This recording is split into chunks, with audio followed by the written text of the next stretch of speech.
Welcome back to the rogersarnt podcast, and I'm your host, Sarnt Cruz. And as always, I don't want to waste you guys' time, so let's go ahead and get started.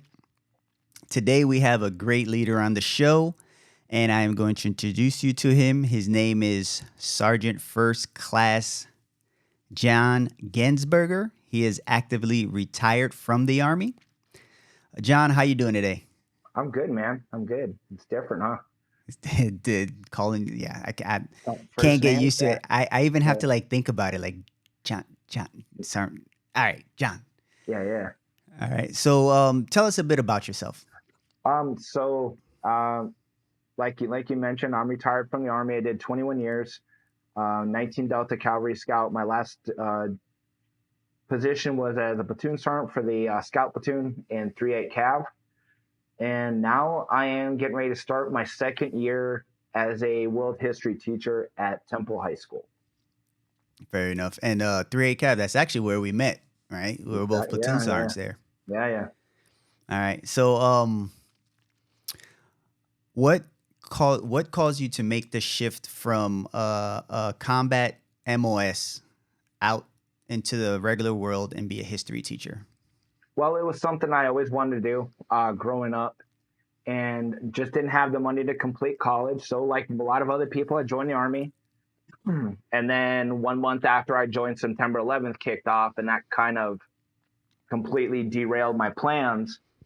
And so I completed my degree through tuition assistance through the Army, and then got out and was like, okay, well, I can't physically do what I needed to do to be a scout, effective scout anymore. Cause like I just, stuff was starting to break down. You know, it all happens when we get old. And so this just looked like a natural transition for me to have something to where I can still mentor young men and women and try to work on the next generation. So, do you how do you when kids are when the young men and women are acting up or something like that, or how do you even talk to them, like going from hey, sit the fuck down, shut the hell up, or do push-ups? How do you go from that to what you're doing now, or is it the same? Um, I mean, honestly, I think what helped me out, honestly, was my military background.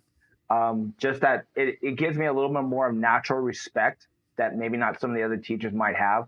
And then also, honestly, like same way of dealing with some of the new age soldiers, you have to get down on their level. And like, honestly, what helped me out so much was just being very personable, but also like I roast the hell out of the kids on a daily basis. And they naturally just, they loved it. They loved it, man. And it was just having that ability to not look like you're just above them and that you're just someone, that you're just that teacher, but that building that natural bond and that mentorship with them, it paid a huge difference for me this year, So my first year. so pretty much they're all your soldiers, technically. That's the way you Yeah. look at it.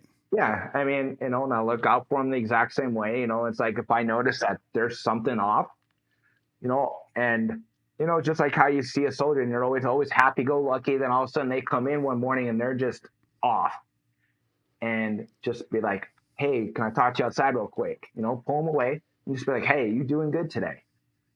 And and honestly, it was like that made a huge difference. Like, showing those kids that you actually give a damn, because a lot of the kids in some of these schools, they come from broken homes and they may not have a father figure role model in their life. And just that showing that you care, just like how it pays a huge dividends with soldiers, same way with its students. Yeah, I can see that. And the thing about that is like people don't understand, troops don't understand that when you are kind of like built a certain way by the army, which is to pay attention, to look for warning signs. I don't think it's normally like that in the civilian world. Like everyone is in their own bubble because I go to work, I do my thing, and then I go home. But when we are taught to constantly look out for warning signs, that kind of like completely translates over to the civilian side, and it helps you out because just like you said, you can tell when someone's off. So I think that's kind of like some type of things that we don't think of as army as retirees or people transitioning out the army, how it helps continuously, Yeah, there's been a especially. lot of things that transfer very well what makes you an effective leader will also make you very effective on the outside world. Yeah, I agree 100%. While you were in the army, right? You probably couldn't say what you want to say, but you're out the army, so you can say what the hell you want. So my question is, what three things make up a good soldier? What do you think? So I think flexibility is huge. Uh, the army is getting away from you just like if you're a scout, tanker, infantryman, just being able to put round down range and effectively kill the enemy, it's not good enough anymore. If you look at the way the NCOS system is being built now, to where like so these NCOs are earning college credits, you know, and now it's like, you know, you're not going to spend all your time on the line. You're going to go to drill sergeant. You're going to go to recruiter. You're going to become an instructor. Like, you know, unless you just happen to luck out, you're going to go spend some time in the next shop where you have to talk to sergeant majors, you know, field grade officers on a daily basis and being able to articulate things. And I think that having that flexibility, it will serve a lot of soldiers very, very well. Second thing I would say with discipline, you know, obviously things have changed. You know, the army's had to adapt, right? Um, some of the things that I had soldiers say to me, or so things that I've seen other leaders encounter with some of their subordinates talking to them, would have gotten them knocked the hell out when I was a private, you know, and like, you know, when you're a private, like, you know, when I was coming up, like, you didn't talk to platoon sergeant. Like, you better be going through you're bumping every chain of command, every guy on the way up Yeah. before you even go talk to that dude, unless he's directly talking to you. And like having like junior soldiers that weren't even mine coming up and talking to me on a daily basis. And I'm like, you know, but I adapted. I Mhm. adapted as it came through. So that flexibility. Also, I think that just like, but like I said, so discipline's huge. It's something that I see that is just different So you than got what discipline, flexibility. flexibility. And Mm-hmm. then I think being a team player, like I noticed that a lot of younger generations where they're coming from where they may have never had to worry about anyone else but themselves, where it's been all about them. They were the golden child of the family, or they never had to worry about anything else other than themselves. And then having to go into an environment where you can't survive if you're not a team player. Because if you're sitting there, if you just sitting there screwing your buddies over on a regular basis and it comes down, you really need help. Yeah, someone may do it as a last resort or because they're being told to, but they're not going to go out of their way to help you out. So I think that team player mentality, flexibility, and then discipline, I think some of the things that what makes a good soldier in my mind. Yeah, I actually I agree with all those too. Flexibility, yeah, it's no longer good enough to just do your job to the top because you're gonna have to now do other things. You're gonna have to compete now, pretty much. Yeah. And the team player thing I think is huge because just like you said, a lot of times these guys, it's all about me. It's all about me, and every you know what I've heard a lot. I can be professional and not like you at work, and I don't think that's true. I think that if you are the person that's going to be a professional with someone, even though you don't like them, I don't think Yeah. you'll go the extra mile, and you won't be that team player that you're talking about. So I Oh, I, I 100% agree. like I'll like if it comes down, if I don't like you, like yeah, I'll do the bare minimum. Exactly. Yep. But if it comes out to where I'm like I have to like go out of my way to do something, I think a lot of people aren't going to willing to do that for you. They're not going to do it. It's not going to happen. Yeah, I agree. Speaking of these new generation soldiers, what do you think about these new generation soldiers on TikTok? What's your thoughts on that? Ugh, that's all I gotta say. Um, it's if they want to do it, like I like it is what it is. It's a new generation, but watching some of them in uniform and it's so cringeworthy, and it kind of just like stop, like just stop.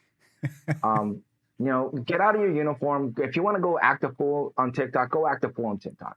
But when you're doing in uniform and you're seeing like you've seen videos with like officers like working and crap in uniform, and I'm just like, what the hell is going on?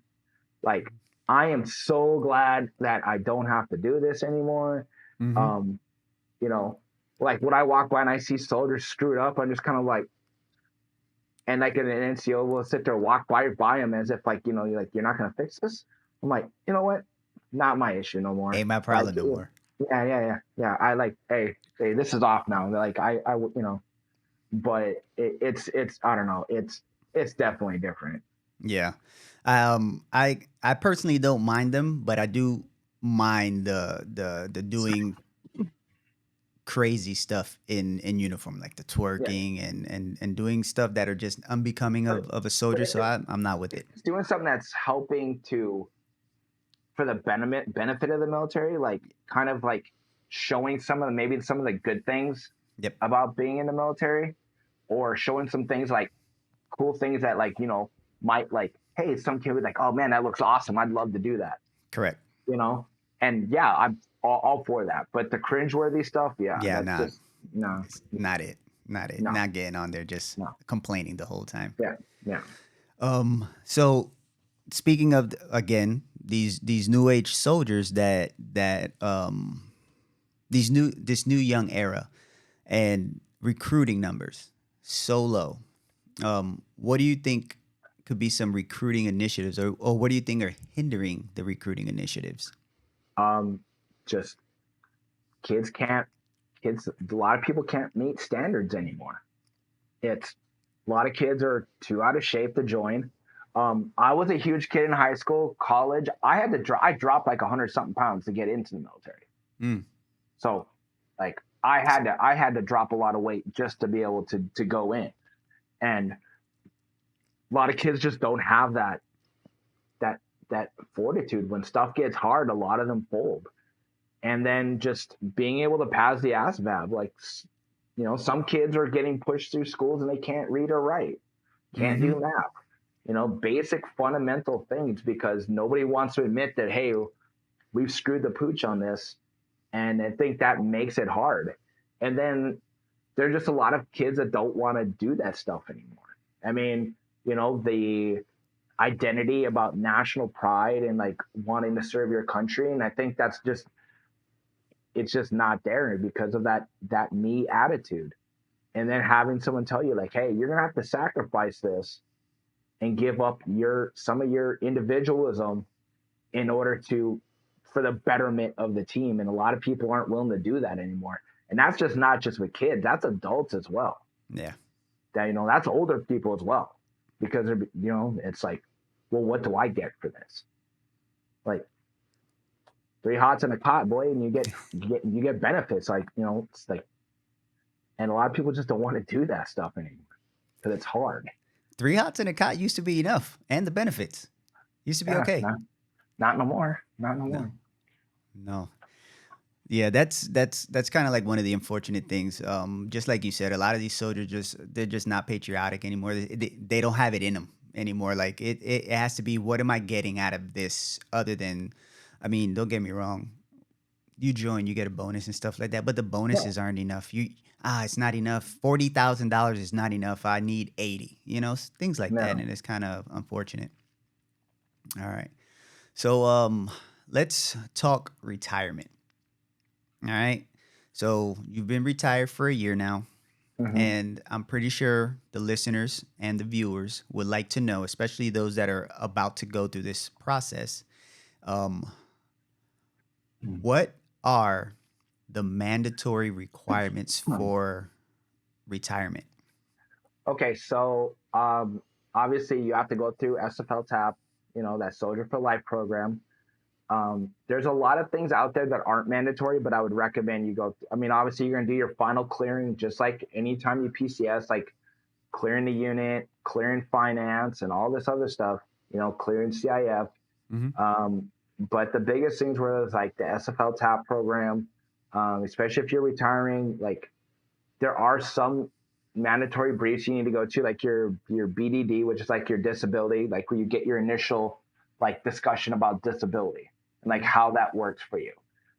If you're married, you have to go to one that talks about like financial stuff for like transitioning, like just in case you get done, you retire, and then you die shortly afterwards, and there's like pension stuff that gets transferred to like your spouse and everything. Gotcha. But a lot of things aren't mandatory, but I definitely recommend you do them. And we can talk about that later once we hit to that point. All right, fair enough. So you said that's where the medical or the DD Yeah, BDD. Like, BDD. yeah, it's So like it's for like your benefits and like your initial talking about how you go about the process of filing your VA claims. okay, and Yeah. is that tied into your medical exam at all? No, so it's a separate brief that I had to do at the Copeland Center. You're gonna do this before you even get to that medical portion. So Oh, before you start scheduling your appointments, so you're gonna do stuff on the Army side, hmm medical wise, and then on the civilian VA side, medical wise. So there's two separate entities that you have to go through. So you do a final medical, um, phase one and phase two. hmm That's where you go in there and you talk to them and fill out the form and everything and that. And so you do everything on the Army side, and then you'll do everything on the VA side as you're getting close to getting out. Okay. So does those two medical exams go hand in hand? Like whatever you did in the army and you filled out in the army, is it the same thing? Does it have the same weight or? So like what I noticed is that a lot of the stuff for the Army was a lot more of just check the block to get you out the door. The Mm, one that where you make your money on is with your VA, your VA exams. So like as you're getting ready to retire, you have that 180-day window from the date of your retirement, not the date your terminal leave starts. hmm So you'll get about 180 days out, back that up by another 30 to 45 days, go to the hospital, request your medical records, and then it'll get it'll get processed for you and you'll get a copy of it. You'll get a disc copy and then you get a electronic one. 20 years So worth of electronic. oh yeah, it was That like file has to 14. be. Oh yeah, it was like 1,400 pages, bro. And then you go see someone at the VA. So I went. There's someone in the old hospital, the Shoemaker Center. So they have a people down there. I think believe the guy's name was Tom Parker. Took in my disc. He went through it, and he was finding stuff that like I'd forgotten about, like me fracturing a foot in 2005. Like Mm, he was finding stuff that was like, yep, this is claimable. This is claimable. Okay, and he just does like keyword searches, and he would just go through and list everything that you're claiming, mm, and then he goes over it with you, and then he files it with the VA, and then you'll get a phone call to schedule all your VA appointments, your actual appointments. So if you have diagnosed with PTSD or your physical exam, if you got hearing issues, to schedule a hearing exam, all that sort of stuff, and you'll line all those up. hmm And as soon as that 180 day window hits, you're going to want to be in there talking to that guy, getting that stuff filed. So this way here, while you're on terminal leave, all your appointments are done, because the sooner you get all that stuff done, the easier it's going to be for you to get your ratings and then be prepared to be able to get your disability check in time. So Okay, you're not waiting. gotcha. I know that you didn't have to like relocate or anything like that, but Yeah. do you have any knowledge on the relocation aspect of it? So when you go to clear transportation for your final clearance, you don't necessarily have to move right away. So if you're situated well enough and say you bought a house here or whatever you're doing, um, you can say, hey, we're good here. But for retirees, I think you have up to 5 years to do a final move at the Okay. government's expense. But you have to go into the transportation office each year to sign something that said, hey, I still want this available to me. And if you don't, you just forget about it, you kind of lose it. Mm, So you have to go in there annually to say, hey, I'm still here. I might move, because like situations change. Maybe you get divorced once you get out, or maybe like, hey, I want to move back home, find a job. So mm. um, that's big as far as like especially if you're not dead set on living here. On living where you're retiring from. Right, right. Okay. All right. So now that we've discussed the like what are the mandatory retirement, like what you must the must do's before you get out. Um, let's move towards like how did you plan for like your post retirement budget? Like, um, how do you know? How did you know how much money you would have, like your finances, for instance, your income, like whatever payouts and annual adjustments? Because I heard that your tax bracket changes when you get out. So can you walk us through that aspect? So I started like well in advance. So I started about a year or so out, where I was like, okay, I'm putting $1,000 to $1,500 a month into my savings account. So this way here, when I got out, I had about a good 14, 15 grand sitting in the bank, because so when you get your final pay, they actually do an audit on your account, your final audit through finance. Hmm. So the first day to retirement, like you may not see that final check for a while. So you have to be prepared for that. Your final LES it's gonna screw with you, because it's gonna say zeros for your net pay. Oh. Yeah. Well, but then they go through and they finish your account, your audit. My audit went quick. So Mm. within 3 days afterwards, I got my final paycheck, plus I had 10 days of extra leave that I sold back. And so I got all that money. Then the following month, so I retired 1 August. 1 September, I got my first retirement check. Gotcha. But and then your disability, they actually have a month where you don't get disability. You don't get that back pay. So I didn't get my first VA check until 1 October. Okay. I think it's And called Omnibus or something like that. So like they keep a month. I don't know what it's for or what it happens, but it's called Omnibus. And you're just hey. And because like one of my good friends, he retired. We served at Fort Campbell together, and he was like, "Hey, just so you know, you're not going to get your first VA check until October." so you needed So that money saved yeah, aside. yeah. I had that money put aside because I didn't have a guaranteed job yet, and I didn't actually get hired for my current job until the fourth, almost going into the fourth week of July. So I was coming right up against it where before I finally got hired. Okay. Would Quick question. Do you think that people can live off of disability and regular retirement? Do you think? Depending on what your rating is. Mm, Um, could I live off of retirement disability? Yeah. Um, would I want to? Probably not. yeah. Like I like going to concerts. Obviously, man, I love my tattoos. So Yeah, you do. you know, Just got one. having that flexibility has allowed me to be able to enjoy my retirement even more. Okay. So, I mean, if you get 100%, I think you can immediately fly for Social Security. Mm-hmm. But I was just like, man, I'm 40 years old, in my early 40s, dude. Like, just sitting at home every day would just drive me nuts. Okay. You can only go to the gym so often. Like, you can only do certain things for so long. Yeah. Um, and so, but I think if you're 100%, you can immediately apply for Social Security. But to me, it was just like, I got bigger aspirations. I got things that I want to do with my life yet, and I just wasn't ready for that. So Okay. Fair enough. Yeah, I can see that because I always said as soon as I get out, I'm never working again. But yeah, I'm gonna work.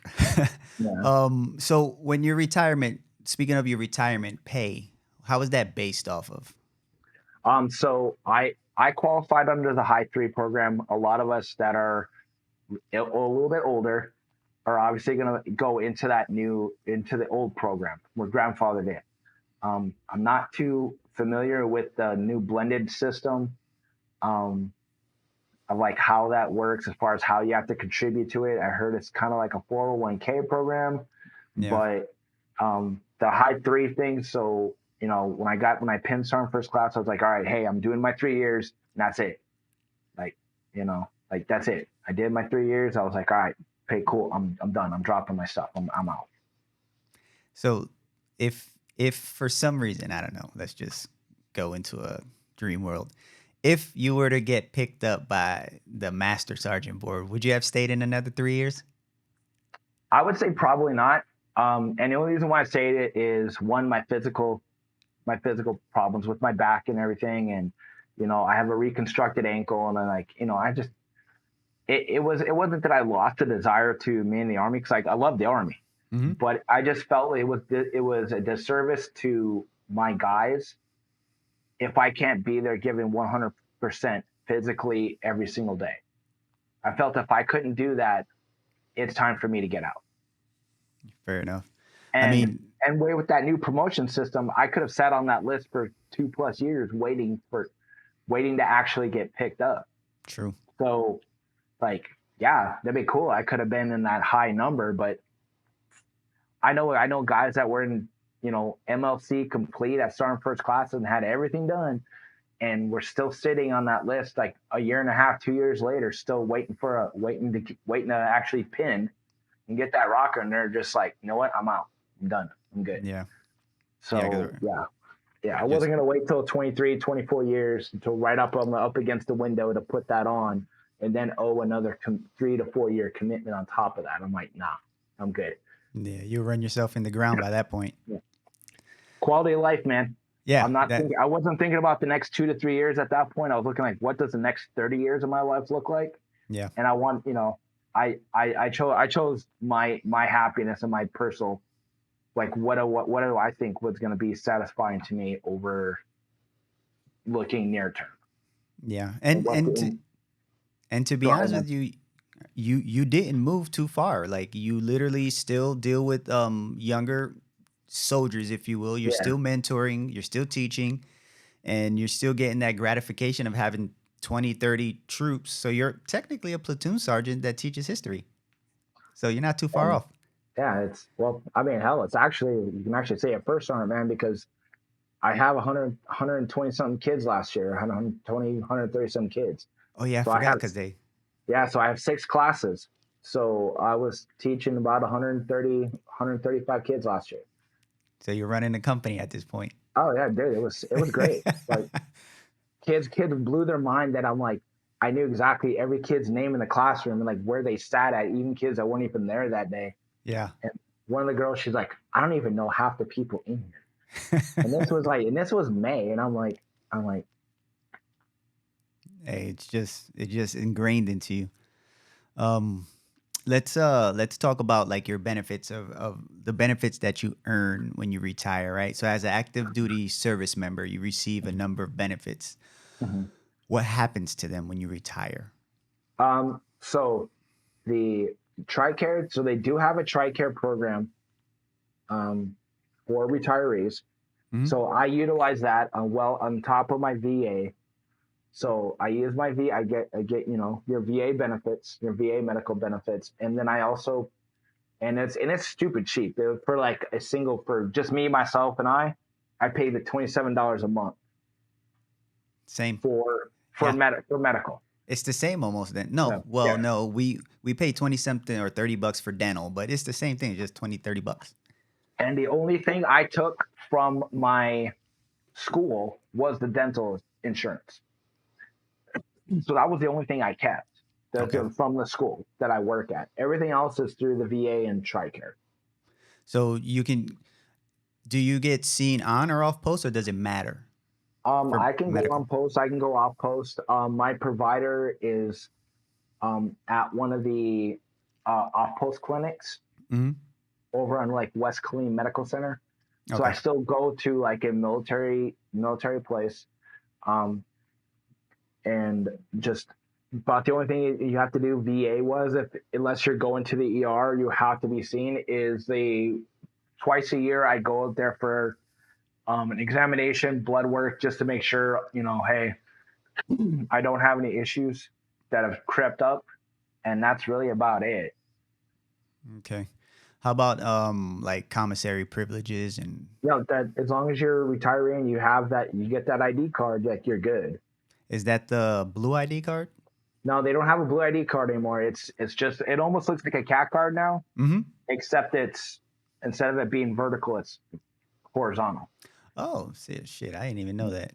Yeah, the Uh, blue ID card went away. So That's you dumb. have like almost like it looks just like a cat card, except it's horizontal versus a vertical one. Mm. Did I just hear your dog tags? Like when Oh you no, hit your no, chest? no, no, no, Oh, okay. no, no, no, I was like, is he wearing his dog tags? no, no, All no, right. no, How no. about like the GI benefits and stuff? Still the same? So I gave my GI Bill to my daughter. Um, Now, one thing for people that are getting out, okay, talking with the ed centers, transfer 1 month to yourself.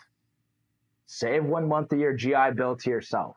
Hmm. Because so from what I understood from talking to them was that you can recoup all of us old timers that went in under the old Montgomery GI Bill and paid that 1200 Yeah. that you can recoup it, but you have to all the GI Bill, all the post 9/11 months have to be used, and you have to use a minimum of 1 month yourself. And then once all that's expired, you can recoup your $1,200. And then there's also an extension to that program. And then it's like 6 to 12 months so you can get added on to your GI Bill. Really? Yeah. So there are options out there for you, but that was one thing I learned way too late. And she was like, "Oh, you should have kept 1 month for yourself." I'm like, "No one told me this crap." And that's just something where, a lot of us old timers were just, whatever. I'm just giving it to my kid, whatever, whatever. I don't care, Hmm. because I utilize TA just like a lot of other people do to finish college while they're in. And I didn't even think about it. No one even told me about it until it was already too late. And that's the thing. Like with nowadays, I don't want to say soldiers don't have an excuse not to know things, but leaders don't have an excuse not to know things. When soldiers ask them a question or when they have an issue, we have avenues of approach. Just you said you went to the Ed Center. Go to the Ed Center, go to USO, go to the schools.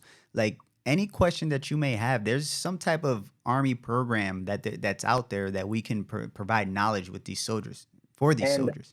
well, when I was in, I can't remember if you had already taken over them or not, but I actually had a video conference with the lady from the Ed Center to explain the new TA system.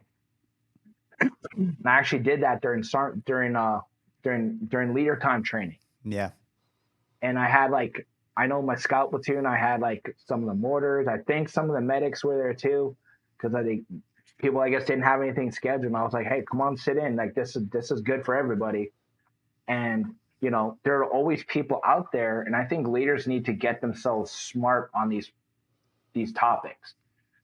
And it's one thing to be tactically proficient, but we also have to be technically proficient in the day-to-day lives of like how do we benefit our soldiers, because most of them aren't going to retire.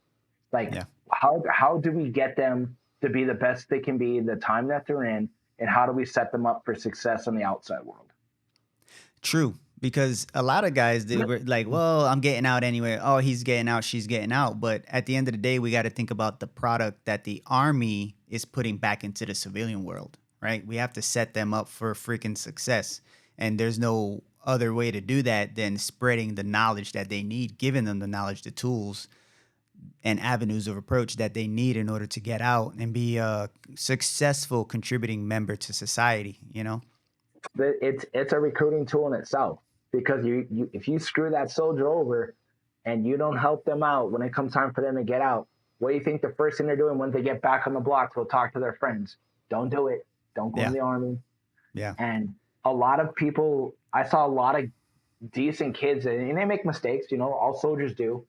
But they got kicked out, and then like because they didn't get helped going out the door, the first thing they're going to do is FTA as soon as they get back home, and they're telling everybody about like how they got screwed over. And some of it may be true, some of it may not be, but no one else is there to defend the army but that individual.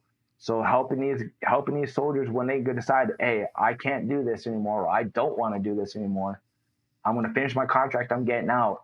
Like that soldier is a recruiting tool in itself, or Mm. or a tool to keep people from wanting to join. That is true. Word of mouth is heavier than any promotion out there. That is hands down like common conversation. That's what we do. We spread knowledge, or we publicize, or we defame something that we may like or not like. So yeah, 100%. What about what is called the VA home loans? Do you know anything? So yeah, so I just used my VA home loan, purchased my first house. I mean, you've seen it. Uh, it biggest thing with it is that it's you don't pay anything up front. So I didn't have to pay a closing cost. Um, and so that, or I didn't have to put money up front. Like, they're saying, oh, hey, you're going to take out this $300,000 loan. Hey, we need to see 10% up front. Well, with the VA, you don't have to do that. Also, like, know what your laws are for the state and what benefits they are. So as a Texas resident, and with being 100% disabled, I don't pay property tax on my home. So I'm saving myself $500-600 a month without having to pay property tax. So So you knowing what those laws are and knowing what benefits are out there for veterans is huge. And they have a map on it. Like I think you can go through the VA and they have a state by state, like what benefits does your state have? mm, And if you know you're getting ready to transition out, like you should probably get smart on those as a determining factor where you plan on, putting your head at when you get out of where you're going to live. yeah, that's 100% correct. So uh, essentially, with the money that you're saving on as being 100% disabled, getting your disability compensation, you technically have kind of like a part-time job, if you will, in that regard, because you're saving $600, which is a part-time job, without even having to work it. Yeah, exactly. And another thing is, you mentioned getting hip to the state laws, because I know last year, December 22nd, I was reading and I put a video out on this about the CBO and how they're trying to they have like 13 initiatives in which they wanted to they proposed. They do it every 10 years, and one of them was to tax veterans benefits. Now, I'm not going to go into that conversation, but what I will say is some states do tax VA as benefits as income. So depending on where you live, you can be paying them Yeah. taxes. So choose the state wisely, like So Texas. that Or, was huge for me. So that yeah, was huge for me. Because with my teacher salary, my retirement plus my disability, I'm looking at 100 plus 110K plus annually taken in. But when I go to file my taxes, it's only going to show that I had 70,000 in taxable income. yeah, So like knowing that difference, because that takes you into a whole another tax bracket.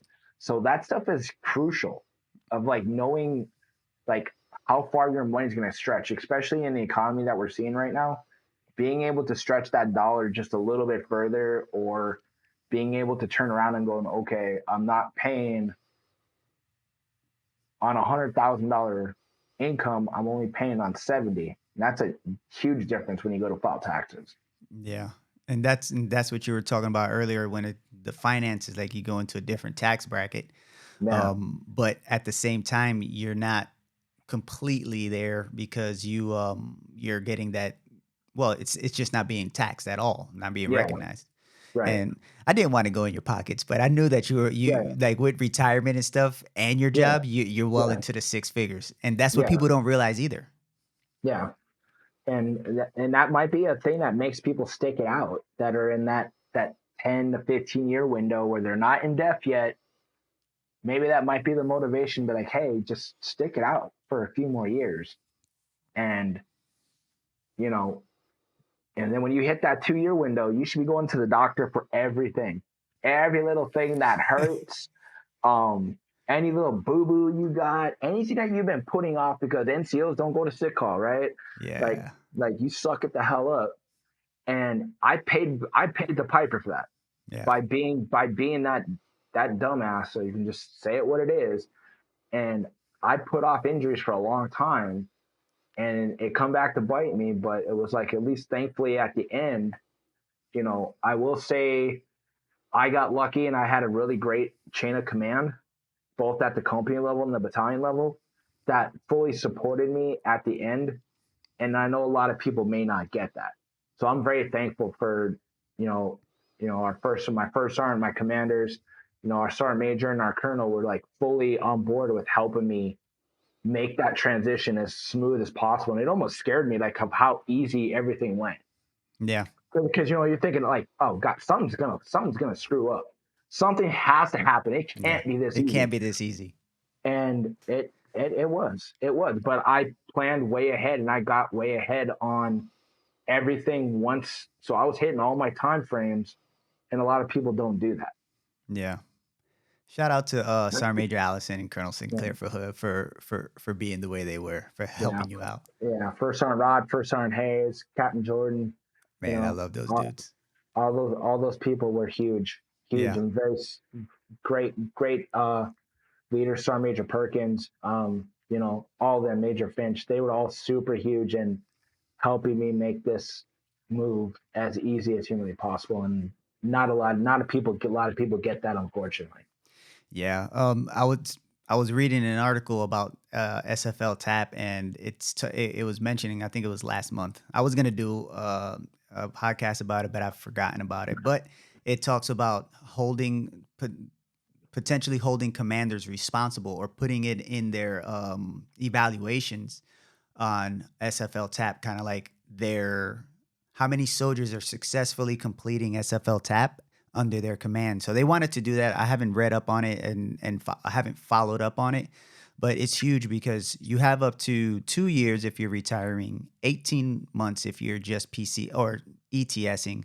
So that time should be used and should be allocated for you. But just like you say, Uh, not every soldier gets that opportunity. which I think that what you and I have discussed in the past is that I think the Army could do better. Like, if you know a soldier's getting out and they're saying, "Hey, I'm done," like, I'm getting out, I'm ETSing, I'm retiring, whatever. Yep. Why can't the Army make some sort, like, they have an in processing place? Why can't they use that also to out process soldiers, get these soldiers off the books, or have some sort of transition platoon status? And then this way here, they can backfill those spots. This way here, you don't have a kid that's getting out in 3 weeks and you go, oh, hey, you need to go pull gate guard. Oh, but by the way, hey, you need to make sure you're out of the Army by this date. What's the sense? What's the sense in that? Yeah, kind of like a P troop. Kind of like Yeah, everyone's coming in the P yeah, troop, and they're not part of your battalion, company, yeah, brigade until they finish P troop. So yeah, when they're leaving, put them in that P troop and have them just do whatever they're doing. yeah. Like, I think there's ways to make it easier Yeah. to help these guys out. And other programs that you talked about, you mentioned the USO. The USO has a Pathfinder program like that, and they helped me out a lot too. It's right over there at the USO building, which is the Rivers building, Hmm. okay, on post. And there was a retired sergeant first class there, and I went in there, and this guy put me on top of all the uh, job fairs that were coming up. He put me in touch with Hire Heroes USA. And those guys, they wrote me a resume. They took all my NCORs, they took my SRB, took all that, put it into civilian jargon, and probably saved me like $300. Yeah. So So there's a lot of stuff out there. so you're saying they took everything that you had compiled on your resume and they kind of like added whatever it is that they thought it No, they was built missing? it. Oh, they They just built built it from it. the ground up. They built it. They're like, send me your SRB, send me your NCORs, and they built a resume for me for no That's charge. dope. Pathfinder.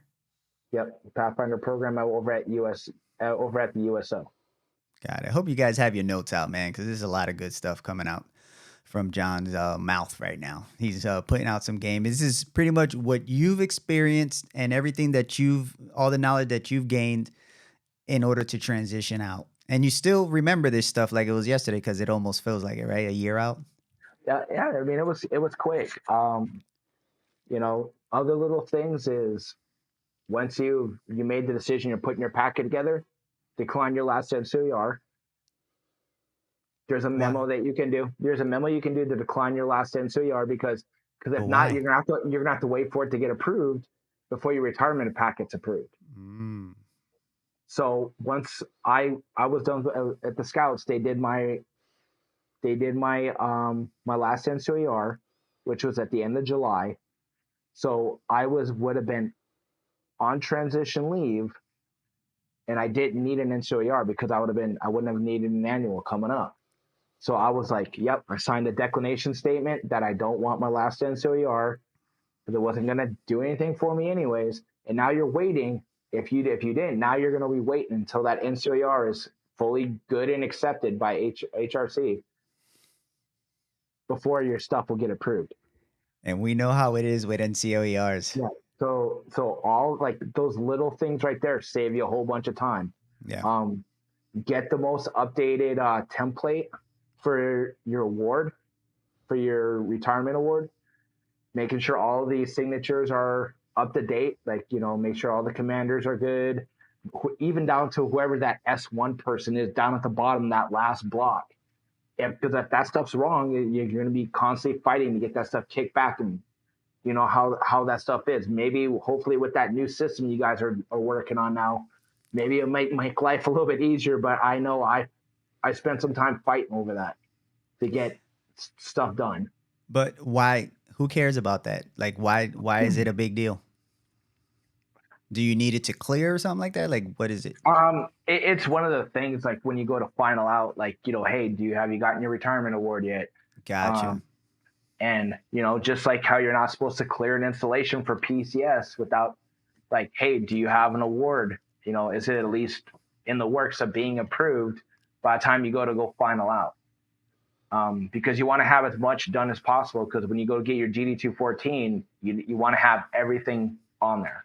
Mm-hmm. Like, so that last retirement award, or whatever you're trying to do, you want to make sure you have everything lined up before you go to that GD214 brief.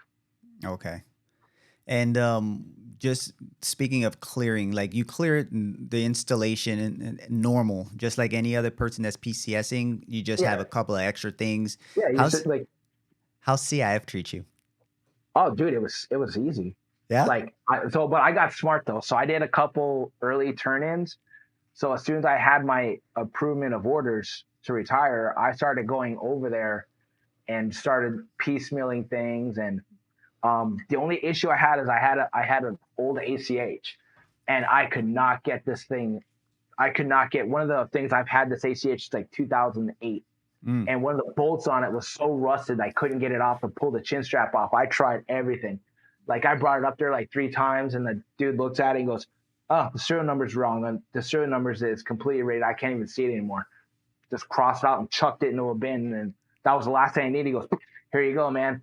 He goes, "Happy retirement." And like, but no, clearing Fort Hood / now Fort Cavazos was super easy. Okay. Just being on top of your stuff and having everything done will make your life so much easier. Gotcha. So you are your worst enemy. Oh, absolutely. Okay.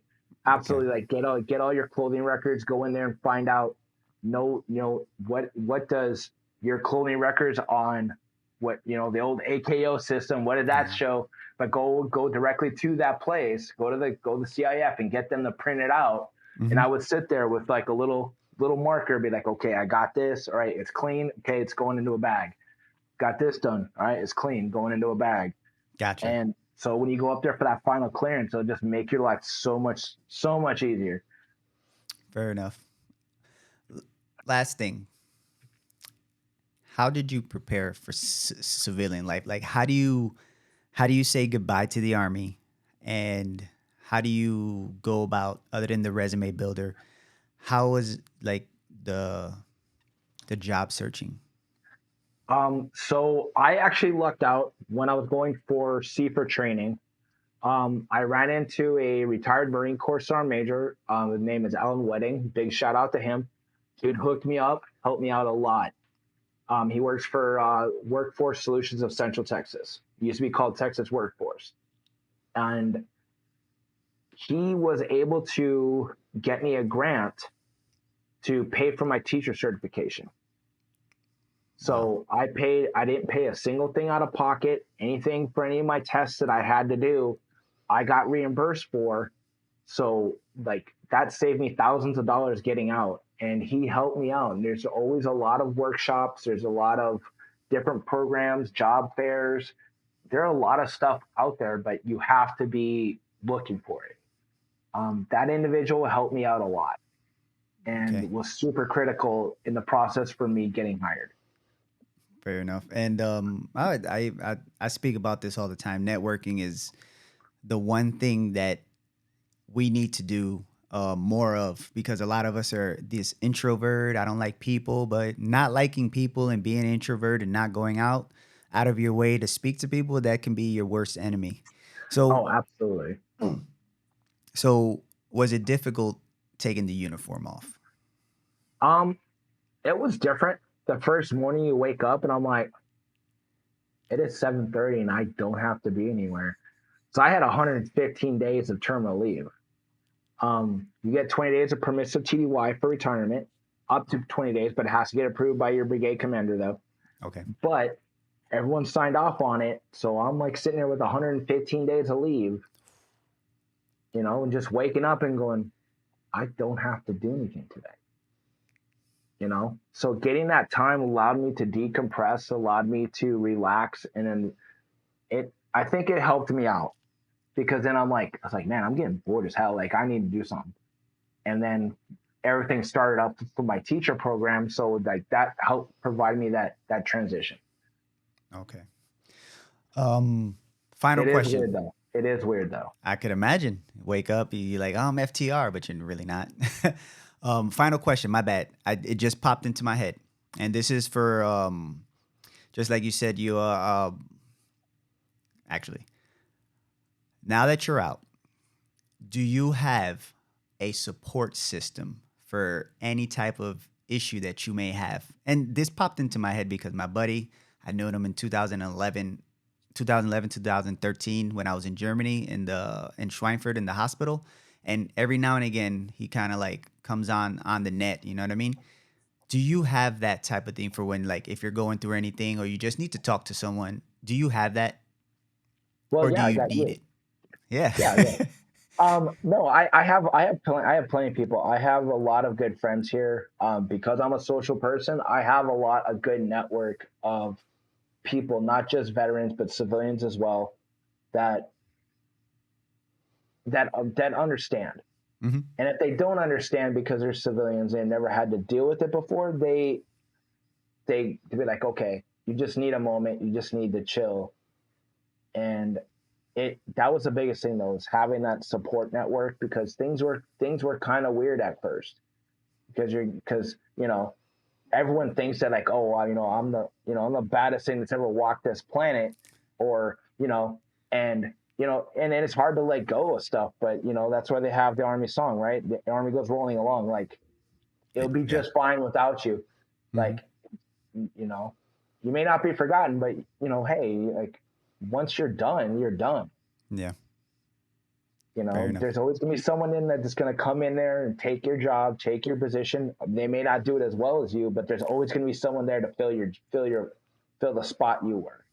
Okay. And that was one of the hardest things of like, okay, how do I let go? And I think that's another thing I credit to our chain of command, was allowing me to put me in a position where I didn't have that responsibility of having to deal with so many soldiers, where I could just worry about it. Hmm. And I think that helped me out a lot when it came to that transition process, and that idea of like, okay, all right, it's time to focus on John now. It's not focusing on all these other soldiers and all these troopers. It's time to put me to work on me. So Okay. All right. Cool business. I appreciate you. Um, any last words for us? um, I'm always out here. If you haven't added me on Facebook, reach out to me. I can help you out with everything that I went through and how I experienced it.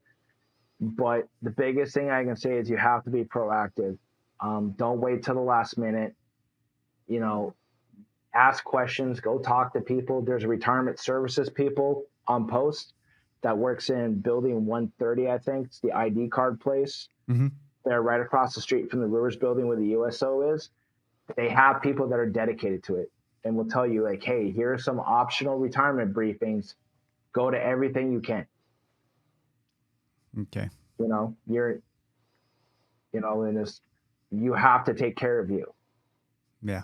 You know, conversation I had with Sergeant Major Allison, love him to death. But when I was talking to him, I go, "Hey, we're cool and all. We're gonna be friends on the outside world." I go, "But me being cool with you is not gonna get my bills paid for me when I'm out. I gotta start looking out for number one." Yeah. And thankfully, he understood, and he was was cool with it. And but if you don't take care of yourself now, when you get out, you're gonna be hurting, Mm. and things may not go as smoothly as it did for me. So, the only stupid question is the one you don't ask. So, Facts. All right. Hey, John, I appreciate you coming on, man. Thank you all right, so much for brother. your Hey, time. anytime, man. I'm glad to help. All right. Ladies and gentlemen, this was John Gensberger, Sergeant First Class, now retired out of the Army. All right, John, take care. I'll holler at Take you care, later. man. All right, later, brother. All right, guys. You saw it. That was my buddy, Sergeant Gensberger. I don't know why I keep calling him Sergeant Gensberger. John Gensberger. Um, have any questions, comments, concerns, you already know where to send them. You already saw the like, comment, and subscribe. If you're listening on the podcast platform, go ahead and leave a review. Um, email me at rogersarnt@gmail.com. If you have any suggestions, if you have any troopers, I'm looking for troopers to be on the show. I need soldiers because I want to get their perspective. So if you have soldiers that want to be on the show, tell them to email me or hit me up on Facebook, Instagram, or TikTok. I'm on any of those platforms. So I appreciate you guys. Thank you for joining again. My name is Sergeant Cruz, and I am almost out because I have to tell you guys, remember, you don't have to embrace the suck if you got the right tools in your ruck. I'm Sergeant First Class Cruz, and I'm out. Rogersarnt!